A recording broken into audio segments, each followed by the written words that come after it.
उड़ीसा आदर्श विद्यालय कटक से हमारे बीच इस सभागार में एक छात्रा राजलक्ष्मी आचार्य मौजूद है। वे प्रधानमंत्री जी से प्रश्न पूछना चाहती हैं। राजलक्ष्मी, कृपया अपना प्रश्न पूछिए। ऑनरेबल प्राइम मिनिस्टर, जय जगन्नाथ। किस तरफ है राजलक्ष्मी? हाँ। जय Jagannath. My name is Rajalakshmi Acharya. I am from Odisha Adarsh Vidyalaya, Jokidola, Banki, Cuttack. Sir, my question is, it is easy to say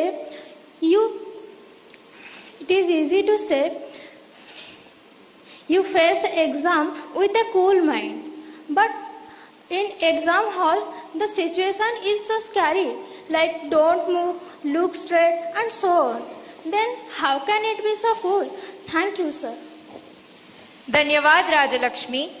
प्रधानमंत्री जी, अद्रिता, तैफुर और राजलक्ष्मी और इनके जैसे अनेक विद्यार्थियों द्वारा परीक्षा पे चर्चा के पिछले सभी संस्करणों में प्रायः ये प्रश्न पूछा जाता रहा है और अब भी ये प्रश्न कुछ विद्यार्थियों के चिंता का कारण बना हुआ है कि वे परीक्षा के दौरान होने वाले तनाव का सामना कैसे करें।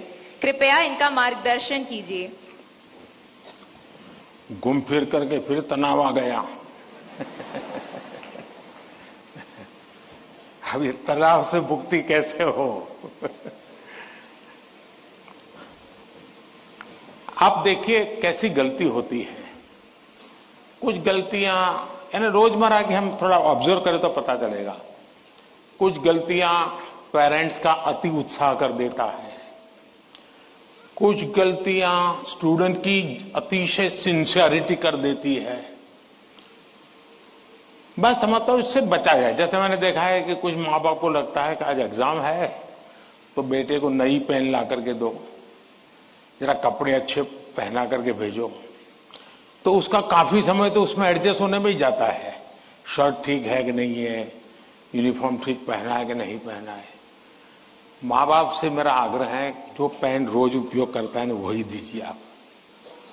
या वहां पेन दिखाने थोड़ा जा रहा है वो।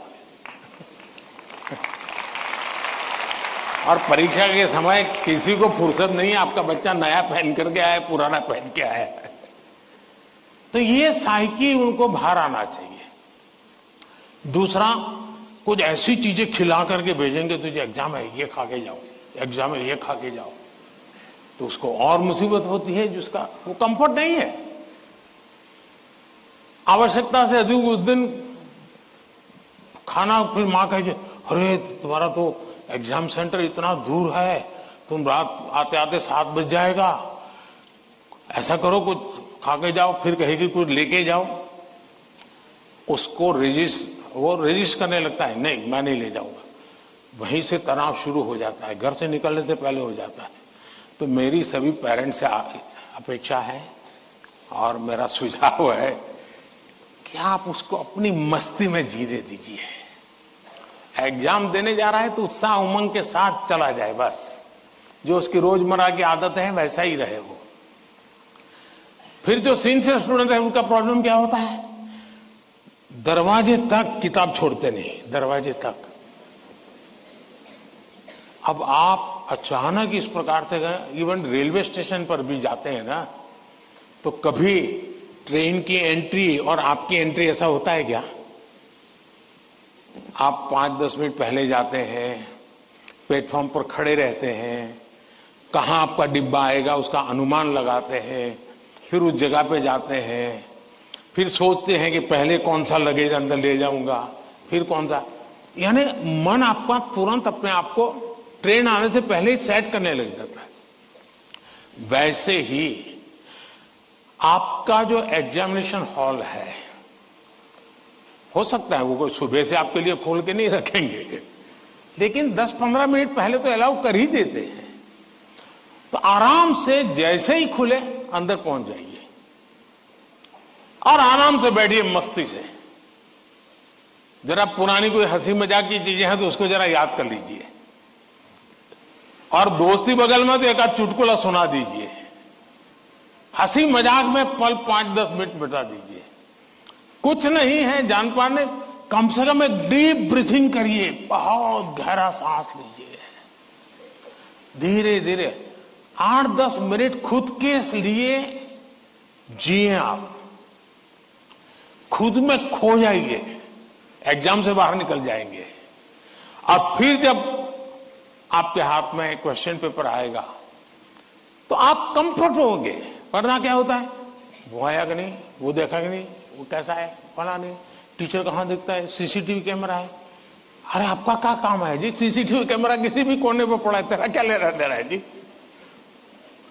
हम इन्हीं चीजों में लटके रहते हैं जी, और वही बिना कारण हमारी शक्ति समय वेस्ट करता है। हमने खुद में ही खोए रहना चाहिए। और जैसा ही क्वेश्चन पेपर आ जाए तो कभी कभी तो आपने देखा होगा कि अगर आप फर्स्ट बेंच पर आपका नंबर आया है, लेकिन क्वेश्चन पेपर वो पीछे से बांटना शुरू करता है, तो आपका दिमाग फटकता है, देखिए मेरे से तो 5 मिनट पहले उसको मिलेगा, मुझे 5 मिनट बाद में मिलेगा। ऐसा ही होता है ना, ऐसा होता है ना। अब ऐसी चीजों में अपना दिमाग खपाओगे कि पहले क्वेश्चन पेपर मुझे मिला कि 20 नंबर के बाद मिला, तो आप अपनी एनर्जी, आप परिस्थिति तो पलट नहीं सकते। टीचर ने वहां से कि आप खड़े होकर नहीं कह सकते पहले मेरे से दो, ऐसा तो नहीं कर सकते। तो आपको पता है ऐसा होना, तो फिर ऐसे ही अपने आप को एडजस्ट कर लेना चाहिए। एक बार आप ये अगल बगल की सारी दुनिया, और हम बचपन से पढ़ते तो आए हैं, वो अर्जुन को पक्षी की आंख वाली कथा तो सुनते रहते हैं, लेकिन जीवन में आता है तो नहीं, पेड़ भी दिखता है, पत्तियां भी दिखती है, तब आपको वो पक्षी की आंख नहीं दिखती है। आप भी मन में कथाएं सुनते हैं, पढ़ते हैं, तो उसको जीवन में लाने का मौका होता है। तो पहली बात तो ये है कि इन सारी बाह्य चीजों से आप, दूसरा, परीक्षा में घबराहट का कभी कारण ये होता है, कभी लगता है समय कम पड़ गया, कभी लगता है कि अच्छा होता मैं वो क्वेश्चन पहले कर लेता।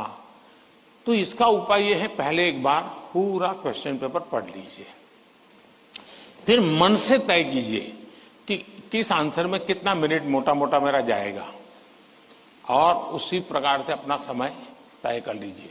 अब खाना खाते हैं, आप खाने के लिए बैठते हैं तो घड़ी देख करके थोड़े खाते, भाई 20 मिनट में खाना खाना है, तो खाते खाते आदत हो ही जाती है, हाँ भाई अब इतने में 20 मिनट भी हो गया और खाना भी हो गया। इसके लिए कोई घड़ी और कोई बेल थोड़ा बचता है कि चलो अब खाना शुरू करो, अब खाना बंद करो, ऐसा तो होता नहीं है। तो ये प्रैक्टिस है। दूसरा मैंने देखा है कि आजकल जो सबसे बड़ी समस्या है, जिसके कारण ये समझ है, आप मुझे बताइए, आप एग्जाम देने जाते हैं, मतलब आप फिजिकली क्या करते हैं? आप फिजिकली पेन हाथ में पकड़ करके लिखते हैं, यही करते हैं ना। दिमाग अपना काम करता है, लेकिन आप क्या करते हैं? लिखते हैं। आज के युग में आईपैड के कारण, कंप्यूटर के कारण, मोबाइल के कारण मेरी लिखने की आदत धीरे धीरे कम हो गई है। जबकि एग्जाम में लिखना होता है, इसका मतलब हुआ कि मुझे अगर एग्जाम के लिए तैयार करना है तो मुझे अपने आप को लिखने के लिए भी तैयार करना है।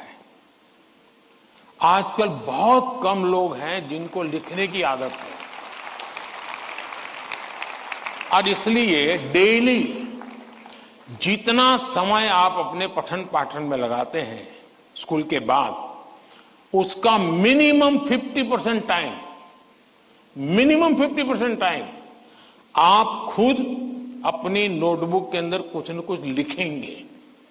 हो सके तो उस विषय पर लिखेंगे, और 3 बार 4 बार खुद का लिखा हुआ पढ़ेंगे और खुद का लिखा हुआ करेक्ट करेंगे। तो आपका जो इंप्रूवमेंट होगा किसी की मदद बिना इतना बढ़िया हो जाएगा कि आपको बाद में लिखने की आदत हो जाएगी। तो कितने पेज पे लिखना, इतना लिखने में कितना समय जाता है, ये आपकी मास्टरी हो जाएगी। कभी कभी मन से विषय आपको लगता है ये तो मुझे आता है, जैसे आप मान लीजिए कोई बड़ा प्रसिद्ध कोई गाना सुन रहे हैं,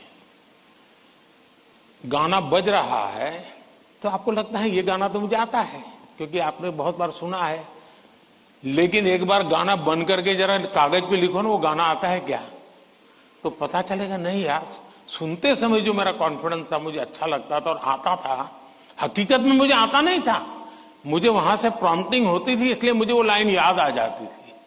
और उसमें भी परफेक्ट शब्द के संबंध में जब बात आएगी तो मैं पीछे रह जाऊंगा। मेरी आज की पीढ़ी के साथियों से बहुत मेरा आग्रह है कि कृपा करके आपकी एग्जाम में एक बड़ी चैलेंज होती है लिखना, कितना याद रहा, सही रहा, गलत रहा, सही लिखते हैं, गलत लिखते हैं, वो तो बात का विषय है। आप अपना ध्यान प्रैक्टिस में इस पर कीजिए।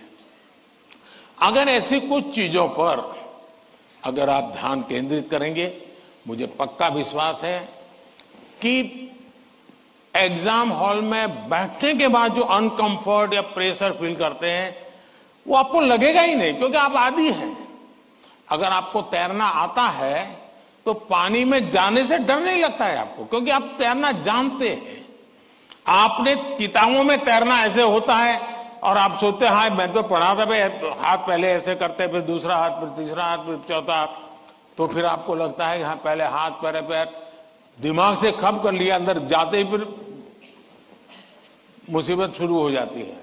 लेकिन जिसने पानी में ही प्रैक्टिस शुरू कर दी, उसको कितना ही गहरा पानी क्यों हो, उसको भरोसा होता है मैं पार कर जाऊंगा। और इसलिए प्रैक्टिस बहुत आवश्यक है, लिखने की प्रैक्टिस बहुत आवश्यक है। और लिखना जितना होगा शार्पनेस ज्यादा आएगी, आपके विचारों में भी शार्पनेस आएगी। और अपनी लिखी हुई चीज को 3 बार 4 बार पढ़ के खुद करेक्ट कीजिए। जितना ज्यादा खुद करेक्ट करोगे, आपकी उस पर ग्रिप बहुत ज्यादा आएगी, तो आपको अंदर बैठ करके कोई प्रॉब्लम नहीं होगा। दूसरा, अगल बगल में वो बड़ी स्पीड से लिख रहा है, मैं तो तीसरे क्वेश्चन पे अड़ा हुआ हूं, वो तो 7वें पर चला गया। दिमाग इसमें मत खपाइए बाबा, वो 7 में पहुंचे, 9 में पहुंचे, करे न करे, वो पता नहीं, वो सिनेमा की स्टोरी लिखता होगा। तुम अपने पर भरोसा करो, तुम अपने पर भरोसा करो। अगल बगल में कौन क्या करता है छोड़ो। जितना ज्यादा अपने आप पर फोकस करोगे, उतना ही ज्यादा आपका क्वेश्चन पेपर पर फोकस होगा। जितना ज्यादा क्वेश्चन पेपर पर फोकस होगा, इतना ही आपके आंसर के एक एक शब्द पर हो जाएगा और अल्टीमेटली आपको परिणाम उचित मिल जाएगा। धन्यवाद।